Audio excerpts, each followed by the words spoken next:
दुर्योधन की पत्नी का नाम भानुमति था। वो एक बहुत ही सुंदर लड़की थी और जब कृष्ण भगवान दुर्योधन के महल में मेहमान बनकर आए तब वो सिर्फ 17 साल की थी।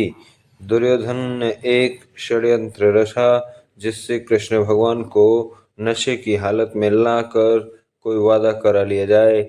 उससे सभी तरह की व्यवस्थाएं की और इस बात का खास ख्याल रखा कि वो फौज में खूब अच्छी मात्रा में शराब भी हो। दुर्योधन के दोस्त भी आए और सभी ने इतनी शराब पी कि वे सब नशे में धुत हो गए। कृष्ण भगवान ने अपने आप को शांत रखा और वो हर किसी की खुश करने रहे।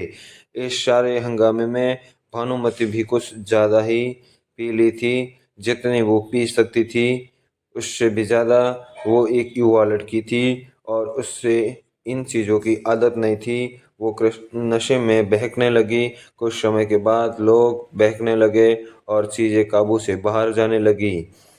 भानुमति अपने पर काबू खो बैठी। वो कृष्ण भगवान से लिपट गई और उनके लिए अपनी इच्छा प्रकट करने लगी। कृष्ण भगवान ने उसे शिशु की तरह संभाला और वे समझ गए थे कि स्थिति खराब हो चुकी है थी। वे समझ गए थे कि भानुमति अगर कुछ गलत कर बैठी तो बाद में संभाल नहीं पाएगी और हस्तिनापुर की रानी का गौरव कलंकित हो जाएगा। इसलिए कृष्ण भगवान ने उसे उठाकर महल के अंदर ले गए और उसकी सास गंधारी के कक्ष में जाकर उसके हवाले कर दिया। अगले दिन सुबह जब भानुमति को पता चला तो वो कृष्ण के प्रति सम्मान और कृतज्ञता से भर गई। उन्होंने उसके बचा लिया था। तब से वो कृष्ण भक्त बनी गई।